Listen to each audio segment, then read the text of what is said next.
The artwork of Ralph Fasanella has a unique perspective. He paints the people and events that have been left out of history: the immigrants, the workers in factories, their everyday lives, as well as the times they stood up for their right to have a better life. Fasanella himself was part of a group that have been written out of history, like the Americans Unseen in the so aptly named virtual tour. That is, he was part of the men and women of the Abraham Lincoln Brigade, which was referred to in the introduction. These 2,800 people who went to Spain to defend a democratically elected government against the onslaught of fascism and to try and prevent the Second World War. The page you see on the screen is Ralph Fasanella's entry in the online biographical database that the Abraham Lincoln Brigade Archives, or ALBA, has for each veteran on its website. And the page includes a link to rare footage of another Lincoln vet, Manny Harriman's extensive interview with Ralph, which you probably will want to check out. And like the subjects we'll see in many of Fasanella's paintings today, and like Fasanella himself, the Lincoln vets were immigrants, trade unionists, peace and civil rights activists, and ALBA's mission of reclaiming this history, the history made by working people, was also Ralph Fasanella's mission in his art.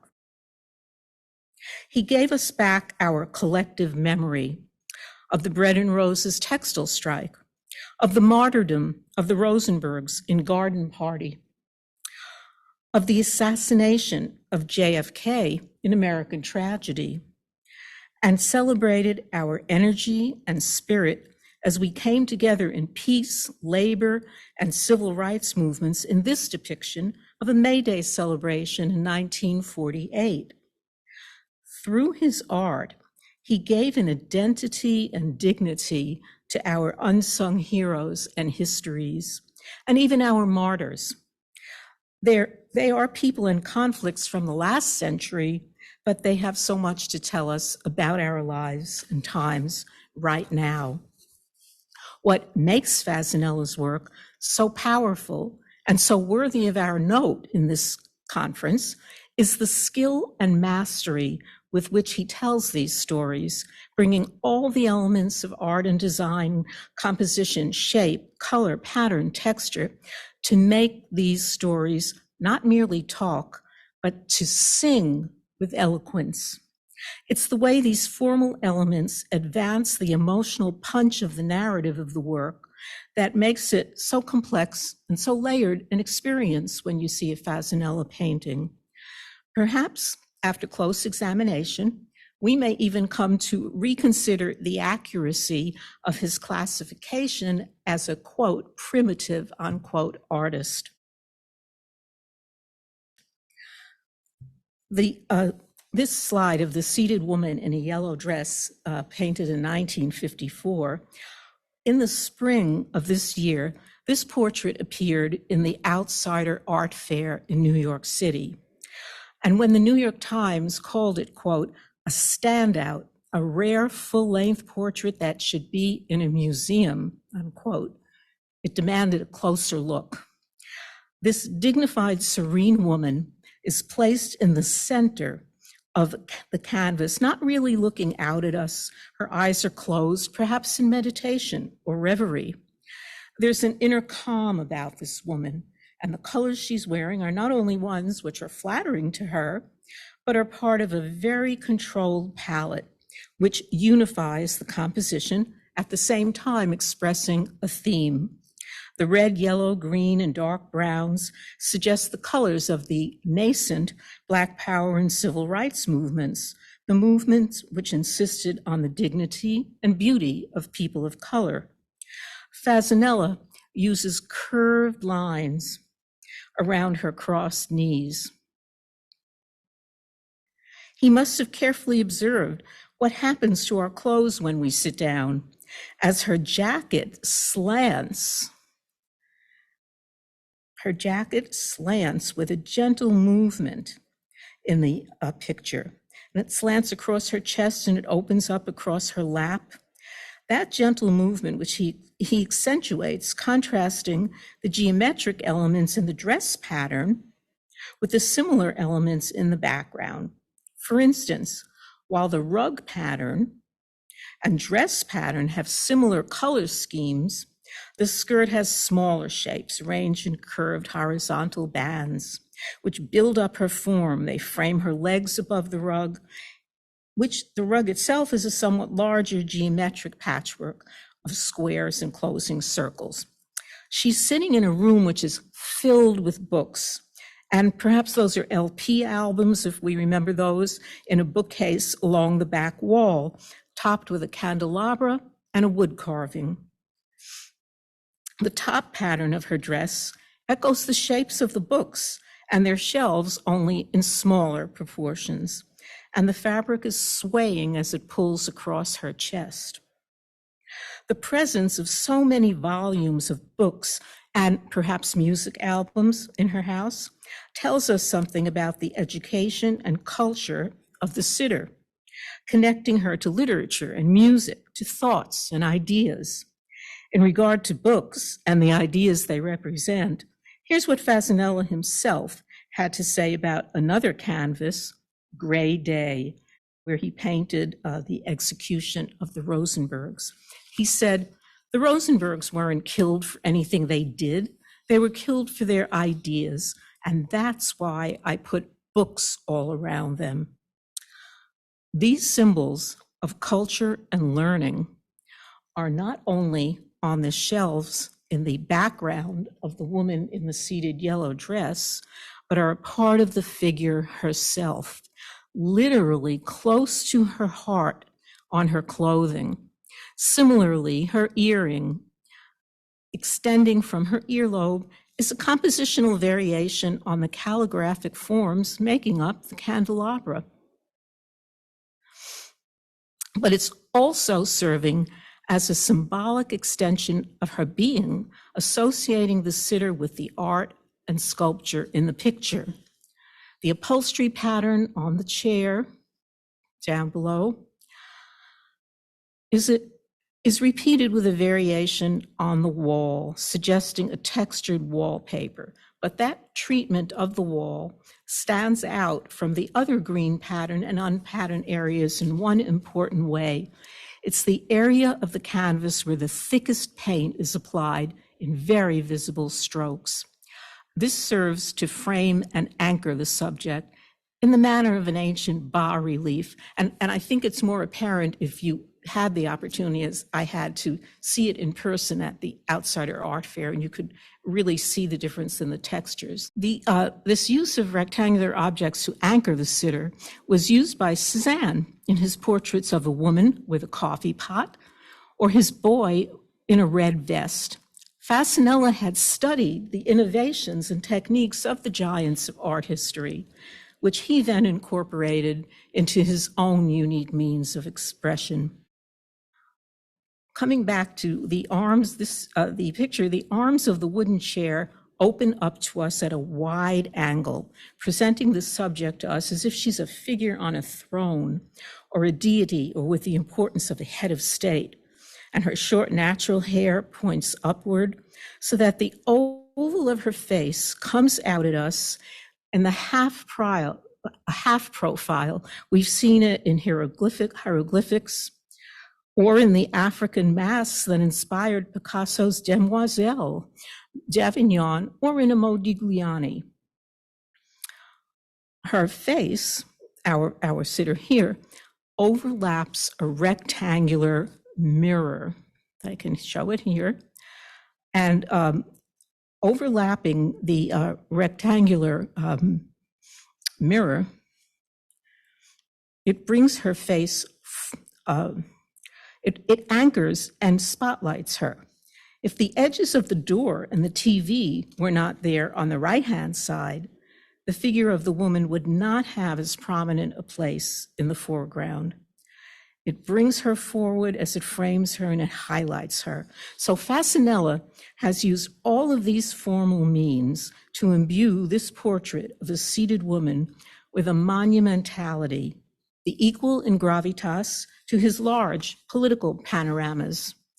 While Fasanella is clearly making good use of the techniques of the Impressionists and Post-Impressionists he studied, he's also departing and breaking his own ground with this portrait, which is in keeping with his approach to the larger body of his work. Like the Impressionists, he's using overall pattern and treating the foreground and background similarly, but his choice of subject matter, his focus on a seated African-American woman, and every woman imbued with dignity, is also an historic departure.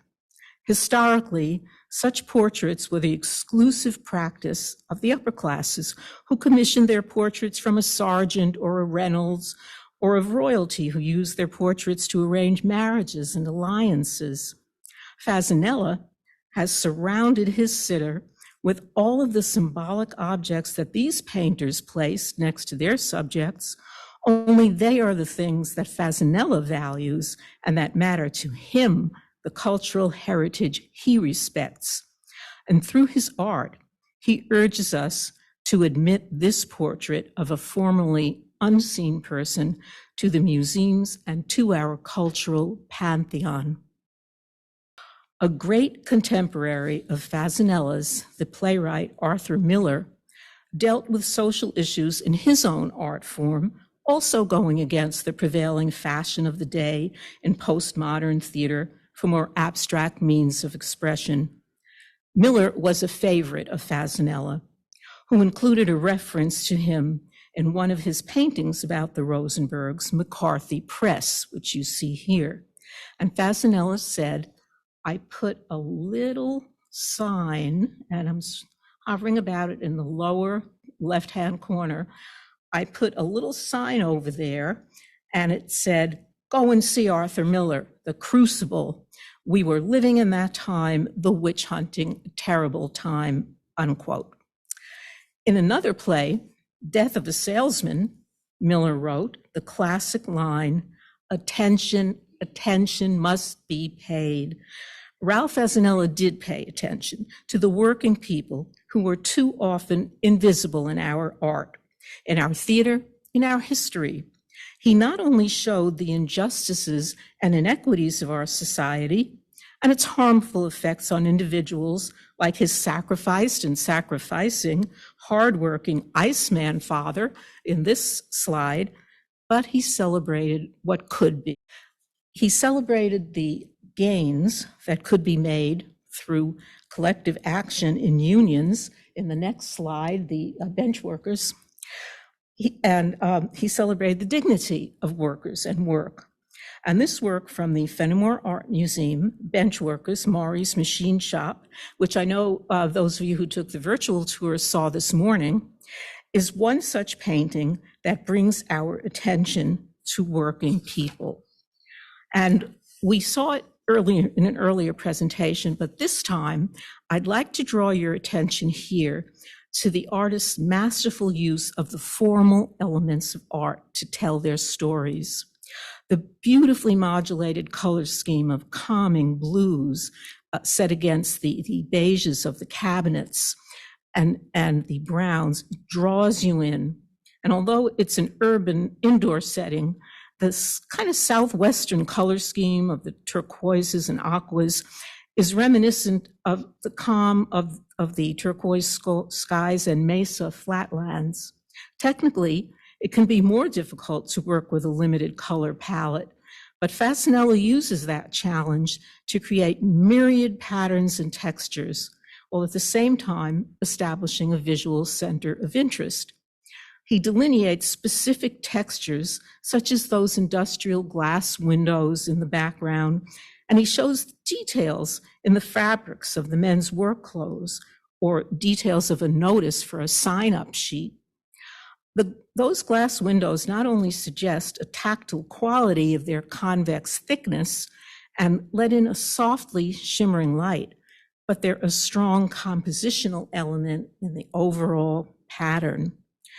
It looks like it's a unionized shop, demonstrating the dignity of labor when given safe and clean working conditions.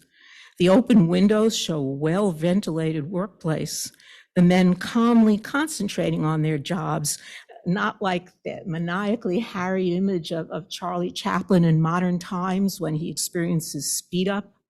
The shop is an ideal picture of organization.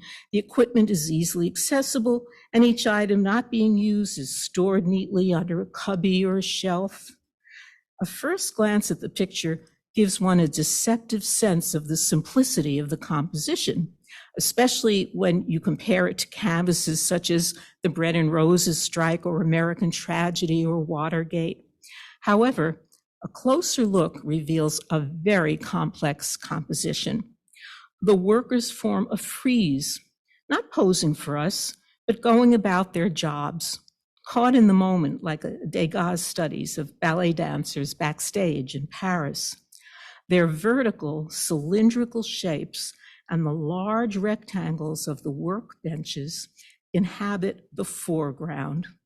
And there's an ongoing tension between the real 3D space and depth suggested by the overlapping shapes and between the flattening effects of the patterns the artist sees and then creates out of the tools and windows and shelves. Fasanella has set these workers upon a stage, painting in a subtle frame to the work. It's formed by the checkerboard patterned shirt of the worker in the left foreground. And opposing him is the squared wooden storage cubbies on the opposite wall.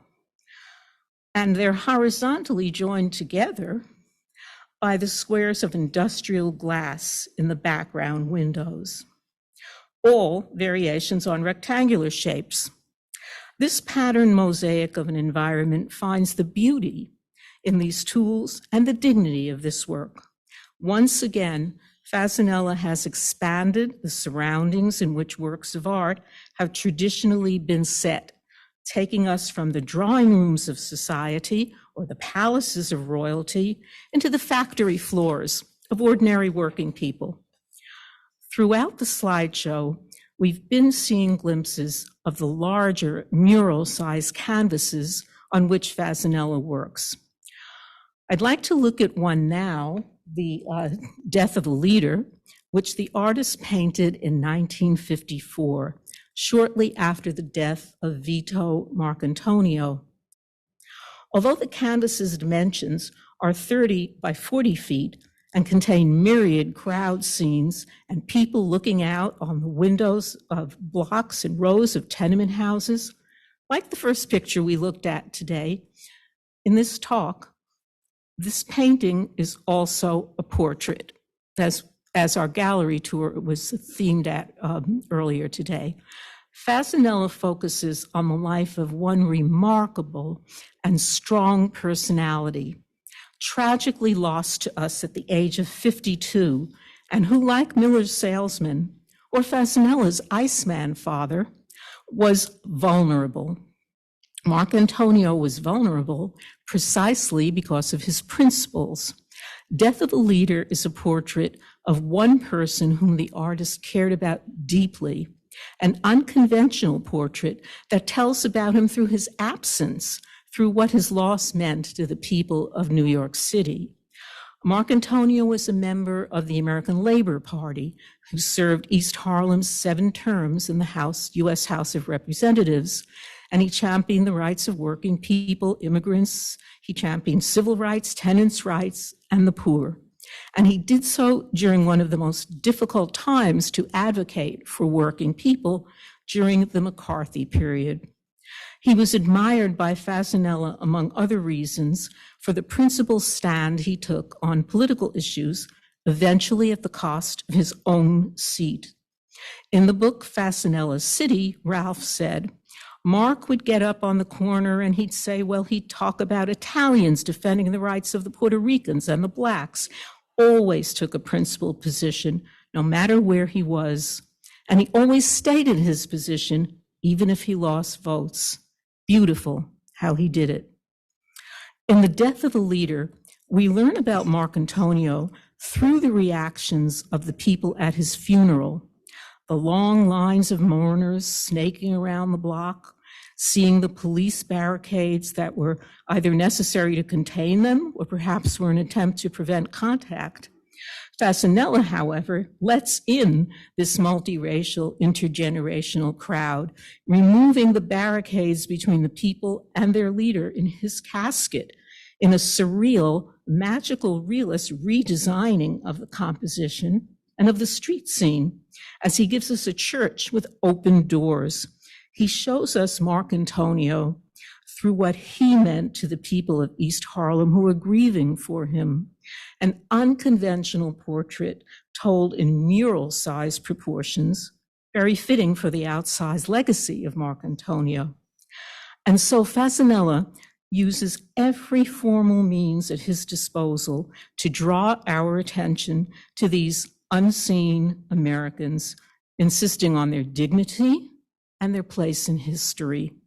He uncovers the hidden histories of how they came together to make the world a better place, inspiring us as artists, as educators, as activists, as union members, as immigrants, and as citizens of the world.